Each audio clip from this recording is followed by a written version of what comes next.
Namo tassa bhagavato arahato samma sambuddhassa.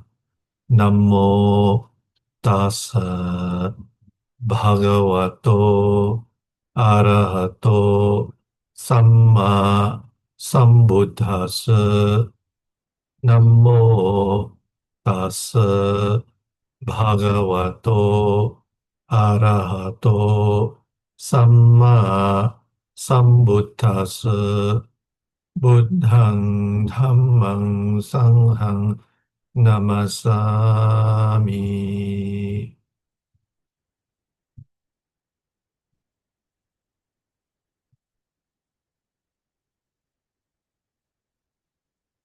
Dear friends, I'd like to continue sharing my reflections on Mountains and Water Sutra by Dogen Zenji, the 12th century Japanese Zen master, whose writings I find not only poetic but insightful, but most of all, quite cryptic and mysterious, at least to the logical, conceptual mind.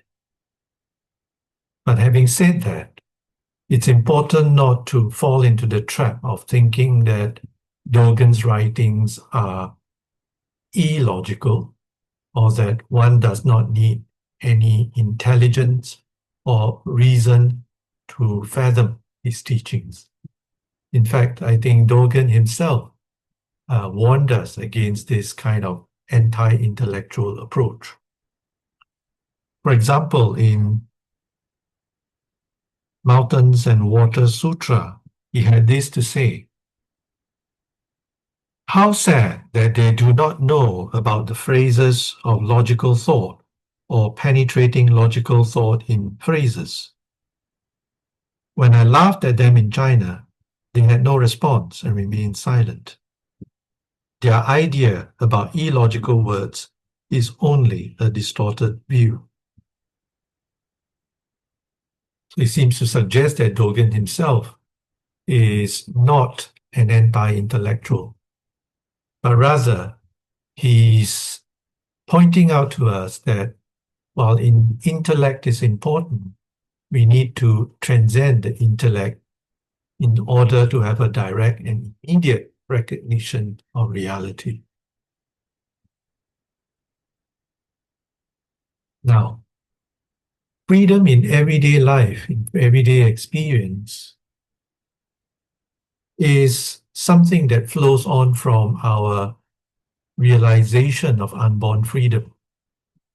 You can say that freedom in everyday experience is also a kind of non-experience.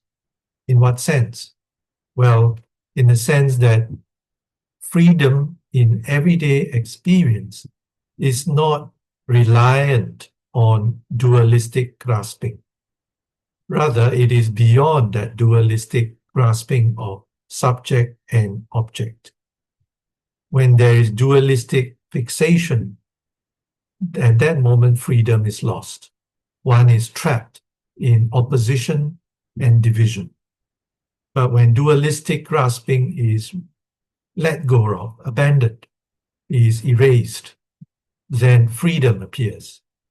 And that kind of freedom, you can say, is non-experience.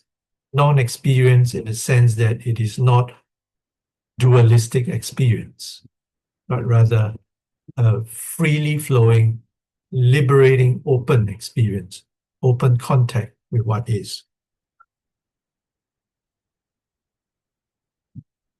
Now, I feel as if there are a number of important insights that need to be recognized when we are talking about freedom in everyday experience.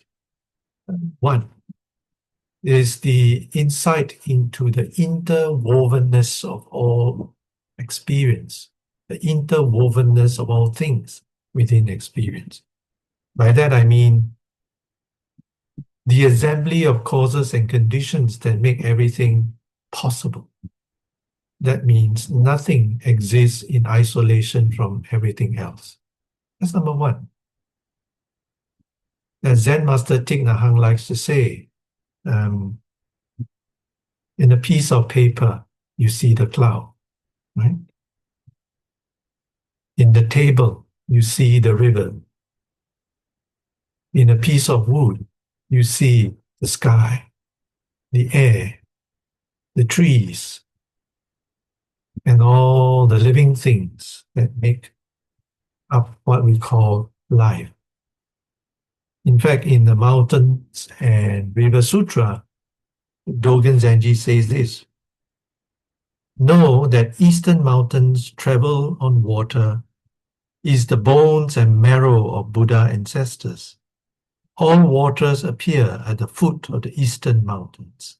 Accordingly, all mountains ride on clouds and walk in the sky. Walking beyond and walking within are both done on water.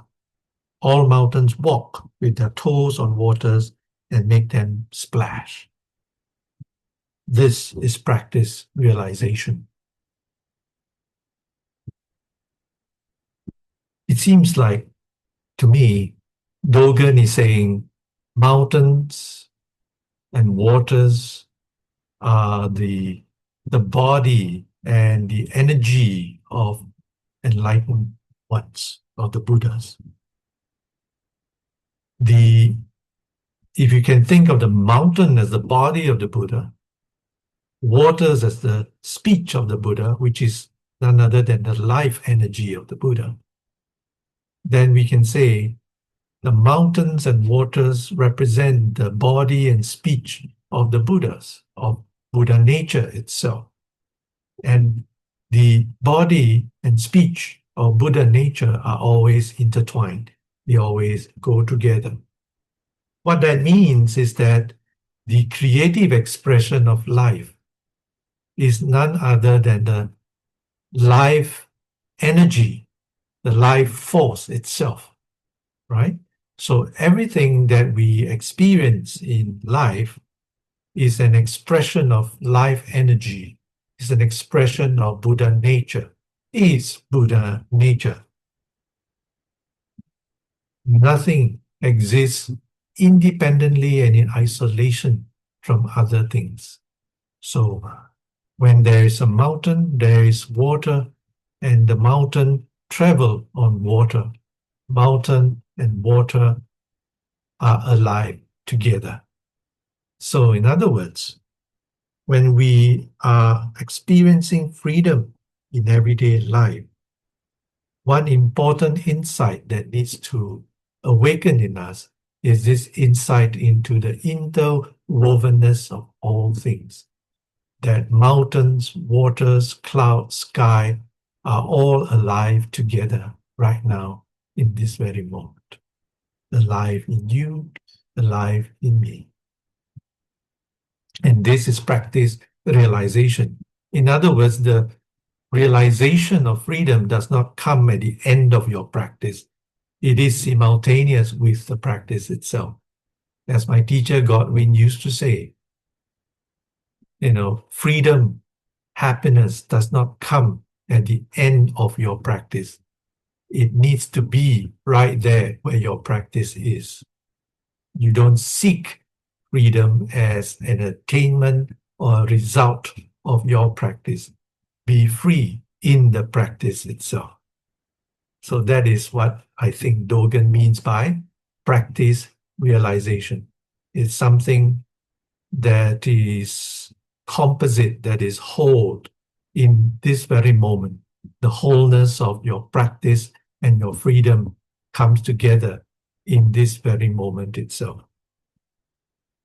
And the second important insight I think that needs to happen for freedom in everyday experience is that we must let go of all our common assumptions, our common fixations and understandings of things, right? Dogen says this: do not view mountains from the standard of human thought.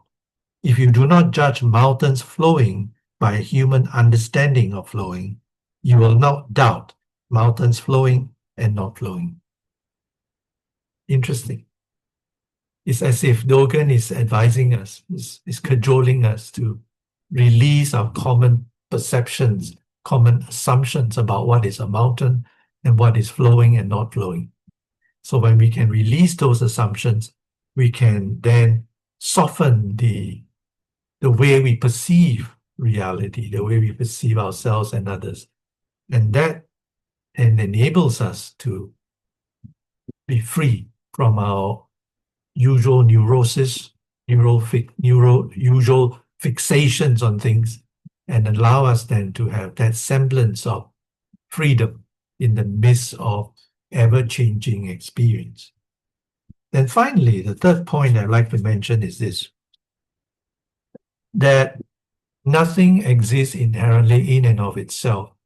Everything is interdependent, inter-existing, interwoven. And at the same time, whatever we perceive, whatever we experience, cannot be independent of our mental imputation or designation. The way we designate things, the way we label and conceive things is very much a part and parcel of how those things appear and arise and exist in our experience. So when we say that this is a cup, that is a book, this is a flower, all of these expressions that's conjoined with our concept of these things make up how they exist. Our conception and our expression, our linguistic expression, our labeling, they constitute how things exist. Dogen Zenji says, an ancient Buddha said, mountains are mountains, waters are waters. These words do not mean mountains are mountains. They mean mountains are mountains. Seems contradictory at first, but if you were to look at that more deeply, one can kind of understand what Dogen might have meant. When he says, these words do not mean mountains are mountains. Perhaps he's saying, these words are not saying that mountains are inherently mountains from their own side. Okay, they are not. The mountains do not inherently exist from their own side. They depend on many, many other factors, including our conception and our labeling. So therefore, the mountains that we speak of are not the mountains we initially grasp at, but rather they are the mountains that are, in effect, contingent, dependent, empty of any inherent nature. So they mean mountains are mountains. Mountains as dependently arising, interwoven, interdependent, imputed and designated existences. They are not inherent mountains, but imputed, dependent, contingent mountains. So if we can see this empty, transparent, dependent, contingent nature of mountains and of all things, then freedom becomes a reality. So, dear friends, I'd like to stop here and just express my thanks to you for listening to these rambling reflections on mountains and waters. Just remember, everything exists dependently, everything exists contingently, nothing is solidified and unchanging and inherent in itself, but everything is a sheer manifestation of non-self, of emptiness, of impermanence, which is Buddha nature. And in that realization, freedom in our experience is possible. Ad Meorum Dei Gloriam, in the name of the Father, and the Son, and the Holy Spirit. Empty, empty, yet appearing, dependent, contingent, utterly transparent. Amen.